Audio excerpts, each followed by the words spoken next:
आपने बोला कि जो पहले किताबें थी वो उस समय की थी, वो समय आज नहीं है, जो आज है वो पहले नहीं था। तो क्या सत्य हमेशा बदलता हुआ आ रहा है? और वो आज अगर हम उसे जान भी लेंगे तो समय तो ये आज भी नहीं रहेगा, समय तो परिवर्तित ही हो रहा है। ये 20 साल बाद नहीं रहेगा। तो जिसे मैं आज जान लूंगी वो सत्य शायद 20 साल बाद सही नहीं हो। तो फिर क्यों जानूं उसे? क्या करोगे जान के? जेब में रखोगे? 20 साल तक उसको संजो के थोड़े ही रखा जाता है। निरंतर जागृति ही सत्य है। अभी का सत्य अभी का है, अगले पल का अगले पल का है। समय तो बदल ही रहा है ना। निराकार अपरिवर्तनशील है, क्योंकि आकार ही नहीं तो बदलेगा कैसे? पर वो जब भी आकार लेता है, वो जब भी अभिव्यक्ति पाता है, वो जब भी शब्दों में आता है, वो शब्द तो बदलेंगे ना।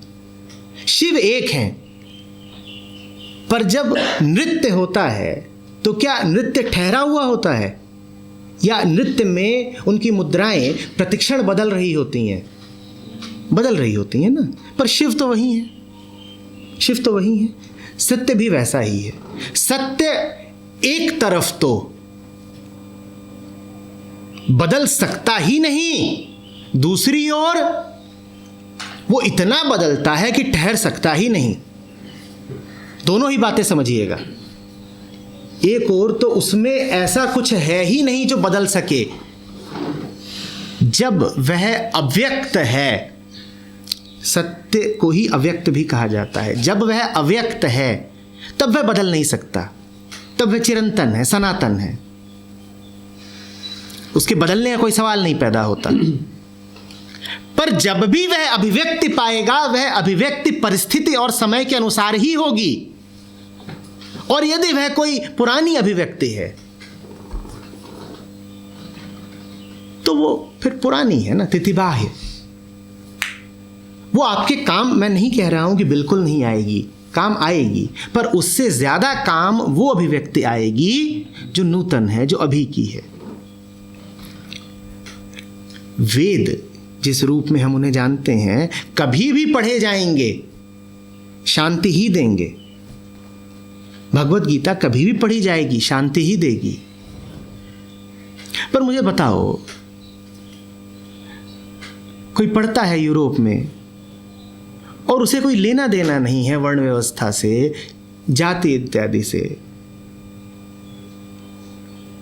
और अर्जुन के लिए उसका जो क्षात्र धर्म है वो बड़ा महत्वपूर्ण है।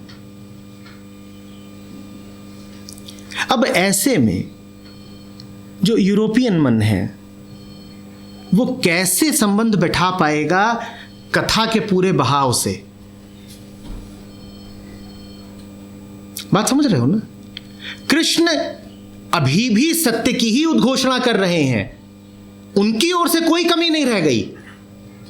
पर जो सुनने वाला है वो नहीं समझ पाएगा, क्योंकि सुनने वाला मन बदल चुका है। बात अर्जुन से कही गई थी, एक यूरोपियन 21वीं शताब्दी के मन से नहीं कही गई थी। वो नहीं जान पाएगा कि ये क्या। उसको तो फिर आज की गीता चाहिए। उस गीता में भी कृष्ण बोल रहे होंगे। अर्जुन से भी कृष्ण ने बोला था, यूरोप में भी कृष्ण ही बोलेंगे। ये हमारी सीमा है कि जो यूरोप में बोल रहा होगा हम उसे कृष्ण का ना नाम देना चाहते हैं ना दर्जा। हम कहेंगे ना, कृष्ण तो एक थे। अब हम कृष्ण को एक क्यों बोलते हैं? क्योंकि हम कृष्ण को भी देह ही मानते हैं। चूंकि हम अपने आप को देह मानते हैं तो हम कृष्ण को भी देह मानते हैं। ये हमारा अहंकार है। तो हम कहते हैं कृष्ण तो एक हुए थे, उनकी मृत्यु हो गई, अब दूसरा कृष्ण तो हो नहीं सकता। कृष्ण लगातार है, ठीक वैसे जैसे आत्मा लगातार है। पर जैसे आत्मा की अभिव्यक्ति जो यह विश्व है ये बदल रहा है, उसी तरह से सत्य की जब भी अभिव्यक्ति होगी वो बदलती ही रहेगी और तुम्हें उसे निरंतर ही जानना होगा। 20 साल तो छोड़ो, वो 20 पल भी नहीं ठहरेगी।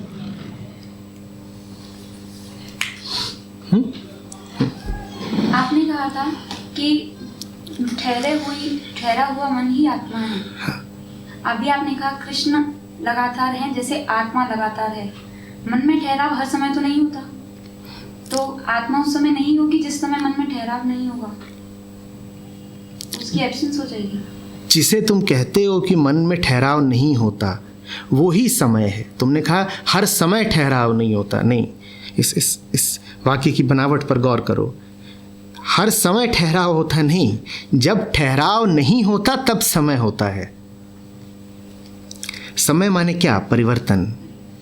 परिवर्तन माने जो आसपास तुम्हारे सब चल रहा है, ये सब तभी तुम्हारे लिए महत्वपूर्ण हो जाता है जब तुम्हारे लिए आत्मा से अतिरिक्त कोई और सत्य बन जाता है। समय माने परिवर्तन, जो ही तुम्हारे चारों ओर चल रहा है। तुम इससे आसक्त और जुड़े हुए तभी हो जाते हो, इसे गंभीरता से तुम तभी लेने लगते हो जब तुम्हारे लिए आत्मा के अतिरिक्त कुछ और सत्य हो जाता है। क्या सत्य हो जाता है? यही सब कुछ सत्य हो जाता है जो चल रहा है। ये सब चल रहा है, ये सत्य ही तो है। तब तुम फिर कहते हो कि अच्छा, गड़बड़।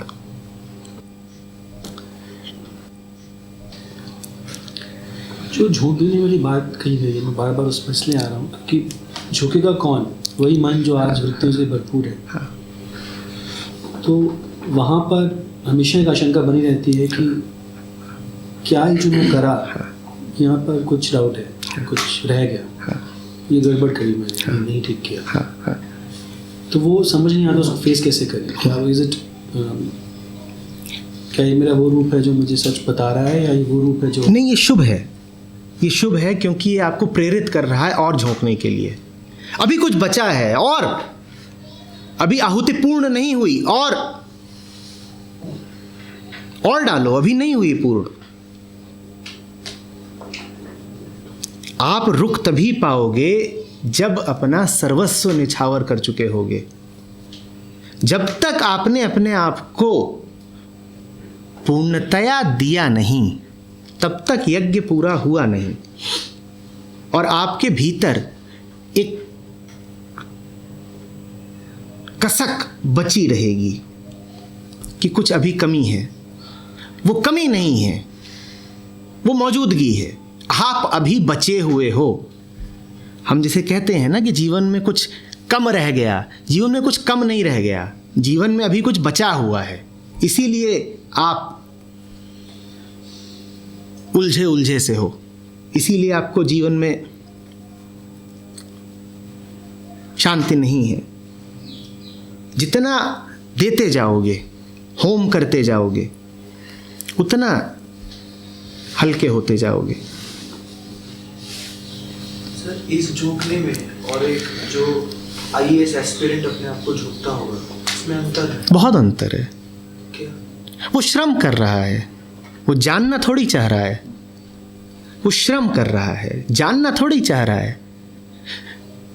एक बार एक जगह है दिल्ली में, आईआईटी के निकट, जिया सराय। मैं उनके पास गया, वहाँ पर सैकड़ों की तादाद में ये आईएएस वगैरह के इच्छार्थी रहते हैं। उनसे मैंने बस इतना ही पूछ लिया कि ये बता दो कि एक आईएएस को तनख्वाह कितनी मिलती है। अधिकांशता को नहीं पता था।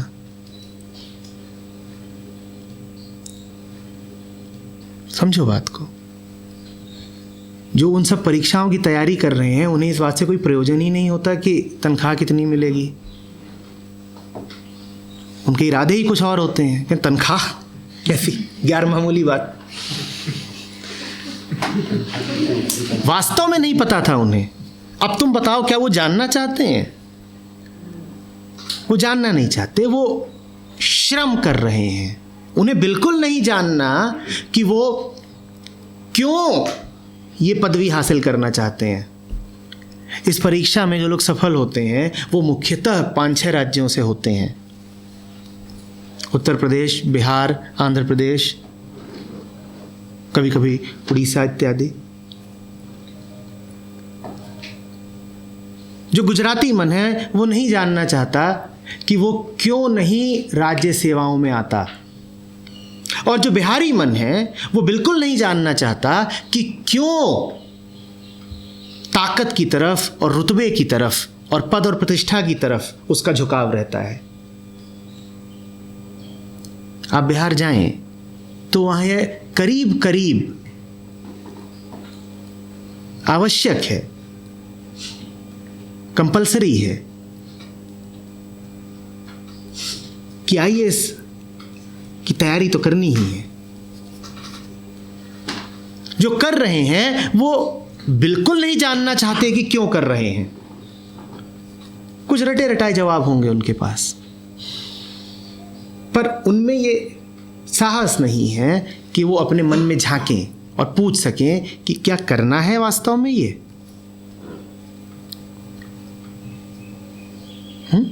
श्रम करना बहुत आसान है, असली साहस चाहिए अपने आप को समर्पित करने में। श्रम नहीं है समर्पण। तो सर जो असली झोंकना है उसमें आपने बोला कि ऊर्जा और विवेक, तो ये भी तो पोटेंशियल की बात है ना कि अगर ये तो हो सकते हैं तो नहीं हो सकते हैं। पोटेंशियल की बात नहीं है, ये तुम्हारी शुरुआत की बात है। तुम में कोई पोटेंशियल होता ही नहीं। तुमने अभी जो सवाल पूछा वो इस मान्यता पर पूछा कि अलग अलग लोग होते हैं, उनकी अलग अलग क्षमताएं होती हैं। तुम्हें क्या लगता है किसी की ज़्यादा क्षमता है तो वो सत्य तक और आत्मा तक पहुंच जाएगा? क्या सत्य तुम्हारी क्षमता के अनुसार मिलता है तुम्हें? किसी की इतनी क्षमता नहीं कि वो सत्य तक पहुंच सके। तुम्हारी क्षमता बस इतनी है कि अपने झूठ को झूठ कह सको। सत्य स्वयं आता है, तुम्हारी क्षमता के बूते नहीं आता है। पर सर ये कह पाने के लिए भी तो जो एक क्षमता ही तो चाहिए। तुम जो भी कहोगे वो अपने बारे में कहोगे, सत्य के बारे में नहीं। हाँ, ये बात ठीक है तुम्हारी कि अपने झूठ को भी उघेड़ने के लिए साहस चाहिए। वो साहस कहाँ से आएगा? वो मत पूछो कहाँ से आएगा। अगर नहीं है साहस तो तुमको कष्ट आएगा। जब कष्ट आएगा तो साहस अपने आप आएगा। कहीं पर ये साहस देखा जाता है, कहीं पर नहीं देखा जाता है। तो जो भेद है वो क्या है? वो भेद अचिंत्य है। उस भेद के बारे में कुछ कहना लीला को शब्दों में बांधने की बात है। जब आपने बोला कि तुम्हारी शुरुआत, तो जब तुम्हारी शुरुआत है उस वक्त तो मन ही है ना बस। हाँ, मन ही है। तो मन के विरुद्ध ही जाके कुछ करेगा ना। हाँ बिल्कुल। तो उस विरोध के खिलाफ मन तो बहुत फिर रेजिस्टेंस बहुत ज़्यादा देता है, क्योंकि अंधेरी रात है और बारिश हो रही है। एक युवती एक अनजाने अंधेरे रास्ते पर अपने प्रेमी से मिलने चली जा रही है। खतरा बहुत है। क्यों चली जा रही है? खतरा बहुत है। जो हो रहा है मानसिक ही है ना। एक व्यक्ति तुम्हें दिखाई दे रहा है, उसकी तरफ बढ़ी जा रही हो। क्यों बढ़ी जा रही हो? खतरा बहुत है। आत्मोत्सर्ग का खतरा उठाने का भी अपना लुत्फ है। ऐसा ही नहीं है कि आगे बढ़ोगे तो मन तुम्हें रोक ही देगा। कुछ होता है जो आगे भी बढ़ने की प्रेरणा देता रहता है। आदमी खतरा उठाता है, जानते बूझते खतरा उठाता है। आध्यात्मिकता के रास्ते पर खतरे तो हैं ही, पर उठाते हैं।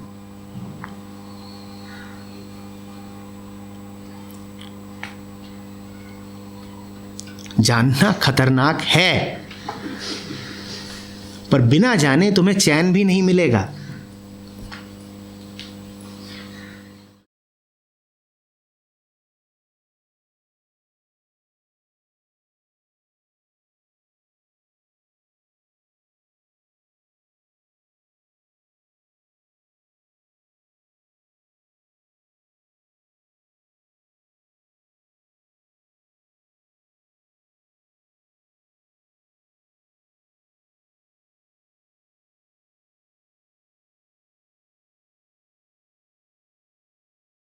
देखिए, दोनों बातें हैं। एक तरफ तो ये भी ठीक है कि उन्हें हम सौभाग्यशाली कह सकते हैं जिन्हें ये अवसर मिलता है कि वो देख पाए, कोई ऐसा ग्रंथ मिल गया, कोई ऐसा व्यक्ति मिल गया जिसके माध्यम से वो देख पाए। एक तरफ तो ये बात बिल्कुल ठीक है। दूसरी तरफ मैं ये भी पूछना चाहूँगा कि ऐसा अभागा कौन है जिसे ज़िंदगी बिल्कुल ही सुझाव न देती हो, एहसास न देती हो, जताती न हो? तो अपनी आंतरिक बेईमानी होती है। कोई गुरु मिल जाए बड़ी बढ़िया बात है, पर यह भी बताइए कि ऐसा कौन है जिसे गुरु नहीं मिल रहा? क्या गुरु किसी स्थान विशेष तक सीमित कोई बात है, कोई व्यक्ति भर है, कोई घटना भर है जो आपकी आंखें खोल सके? वो घटनाएं तो लगातार घट ही रही हैं ना। सूरज तो लगातार उगा ही हुआ है। तो अंततः आपको अपने अंधेपन का और अपने कष्ट का कारण स्वयं को ही मानना पड़ेगा, क्योंकि जिसको आप कहते हैं कि सौभाग्य से मिलता है, विरल है, वो वास्तव में विरल इत्यादि है नहीं, वो निरंतर उपलब्ध है। और जिसको नहीं मिल रहा है वो अभागा नहीं है, वो चालाक है।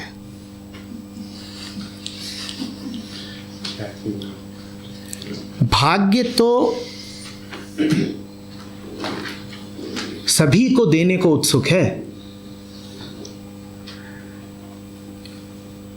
आपकी अपनी चालाकी है कि आप ले नहीं रहे हो। तो इस तरह के वक्तव्यों पर मत जाइएगा कि कुछ होते हैं किस्मत वाले जिन्हें मिल जाता है, जिनकी आंखें खुल जाती हैं। सब किस्मत वाले हैं। परमात्मा अपना हाथ रोक कर नहीं देता है, न वो कंजूस है, न वो भेदभाव करता है। तो जिन्हें ना मिला हो वो स्वयं को ही उत्तरदायी माने। जिसे भी आप मिलता ना देखें, जिसे ही आप फंसा देखें, उसी को समझ जाएं कि ज़्यादा चालाक है और कोई कारण नहीं है, होशियारी ज़्यादा है।